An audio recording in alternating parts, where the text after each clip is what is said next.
Hi hello friends, ನಾವು ಇವತ್ತು ನಿಮಗೆ ಕೆಲವು ಬಿಗ್ ಬಾಸ್ ಹೆಸರುಗಳನ್ನು ಬಿಗ್ ಬಾಸ್ ಟೀಮ್ ರಿವೀಲ್ ಮಾಡಿದೆ. ಅದರ ಬಗ್ಗೆ ನಾವು ಇವತ್ತು ಕೆಲವು ಹೆಸರುಗಳನ್ನು ಹೇಳುತ್ತೇವೆ. ಬಿಗ್ ಬಾಸ್ ಡೈರೆಕ್ಟ್ ಆಗಿ ಯಾವ ಹೆಸರನ್ನು ಹೇಳಿಲ್ಲ, ಕೆಲವು ಹಿಂಟುಗಳನ್ನು ಕೊಟ್ಟಿದ್ದಾರೆ. ಈ ವಿಡಿಯೋವನ್ನು ಮಿಸ್ ಮಾಡದೆ ಪೂರ್ತಿ ನೋಡಿ ಮತ್ತು ಈ ಸೀಸನ್ ನಿಮಗೆ ಯಾರು ಬಂದ್ರೆ ತುಂಬಾ ಇಷ್ಟವಾಗುತ್ತದೆ ಎಂದು ಕಮೆಂಟ್ ಮಾಡಿ. ಮೊದಲನೇ ಬಾರಿ ನಮ್ಮ ಚಾನೆಲ್ಗೆ ಬಂದ್ರೆ ಸಬ್ಸ್ಕ್ರೈಬ್ ಮಾಡಿ ಮತ್ತು ಒಂದು ಲೈಕ್ ಅನ್ನು ಕೊಡಿ. ಮೊದಲನೇ ಸ್ಪರ್ಧಿಯಾಗಿ ಅಗ್ನಿ ಸಾಕ್ಷಿದಾರವೆಂದು ಪ್ರಖ್ಯಾತಿ ಪಡೆದಿರುವ ಸುಕೃತ ನಾಗ್ ಅವರು ಬರಬಹುದು ಎಂದು ತಿಳಿದು ಬಂದಿದೆ. ಎರಡನೇ ಸ್ಪರ್ಧೆಯಾಗಿ ಬಾಳು ಬೆಳಗುಂದಿ ಅವರು ಹೋಗುತ್ತಿದ್ದಾರೆ. ಆದರೆ ಬಾಳು ಬೆಳಗುಂದಿ ಅವರು ಇತ್ತೀಚೆಗಷ್ಟೇ ಸಂದರ್ಶನದಲ್ಲಿ ನಾನು ಹೋಗುವುದಿಲ್ಲ ಎಂದು ಹೇಳಿದರು. ಆದರೆ ಹೀಗೆ ಹೋಗುವುದಿಲ್ಲ ಎಂದು ಹೇಳಿನೇ ಜಾಸ್ತಿ ಜನ ಬಿಗ್ ಬಾಸ್ ಗೆ ಹೋಗಿದ್ದಾರೆ. ಬಿಗ್ ಬಾಸ್ ಗೆ ಇವರಿಗೆ 2 ಸೀಸನ್ ಇಂದ ಕರೆ ಬರುತ್ತಿದೆ. ಆದರೆ ಈ ಸೀಸನ್ ಇಂದ ಇವರು ಒಪ್ಪಿಕೊಂಡಿದ್ದಾರೆ ಎಂದು ತಿಳಿದು ಬಂದಿದೆ.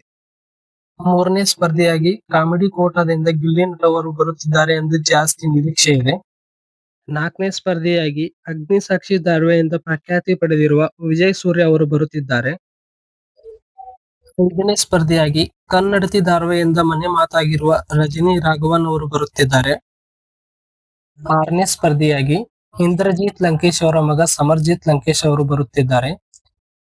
ಏಳನೇ ಸ್ಪರ್ಧೆಯಾಗಿ ಬಿಗ್ ಬಾಸ್ ಕನ್ನಡ ಸೀಸನ್ 11ರ ಸ್ಪರ್ಧಿ ಭವ್ಯ ಗೌಡರ್ ಅವರ ಅಕ್ಕ ದಿವ್ಯಾ ಗೌಡರ್ ಅವರು ಬರುತ್ತಿದ್ದಾರೆ ಎಂದು ತಿಳಿದು ಬಂದಿದೆ. ಎಂಟನೇ ಸ್ಪರ್ಧಿಯಾಗಿ ಕೊತ್ತಲವಾಡಿ ಸಿನಿಮಾದ ಹೀರೋಯಿನ್ ಕಾವ್ಯ ಅವರು ಬರುತ್ತಿದ್ದಾರೆ. 9ನೇ ಸ್ಪರ್ಧಿಯಾಗಿ ಧನುಷ್ ಗೌಡ ಅವರು ಬರುತ್ತಿದ್ದಾರೆ. ಇವರು ಸೀರಿಯಲ್ ಕೋಟದಿಂದ ಬರಬಹುದು ಎಂದು ತಿಳಿದು ಬಂದಿದೆ. ಮತ್ತು 10ನೇ ಸ್ಪರ್ಧಿಯಾಗಿ ಹುಲಿ ಕಾರ್ತಿಕ್ ಅವರು ಬರುತ್ತಿದ್ದಾರೆ. ಇವರು ಗಿಚ್ಗಿಲ್ಗಿಲಿ ಕೋಟಾದಿಂದ ಇವರು ಬರುತ್ತಿದ್ದಾರೆ ಎಂದು ತಿಳಿದು ಬಂದಿದೆ. ಬಿಗ್ ಬಾಸ್ ಡೈಲಿ ಅಪ್ಡೇಟ್ ಗಾಗಿ ನಮ್ಮ ಚಾನೆಲ್ ಅನ್ನು ಸಬ್ಸ್ಕ್ರೈಬ್ ಮಾಡಿ ಮತ್ತು ನಿಮಗೆ ಈ ವಿಡಿಯೋ ಇಷ್ಟವಾದರೆ ಒಂದು ಲೈಕ್ ಅನ್ನು ಕೊಡಿ.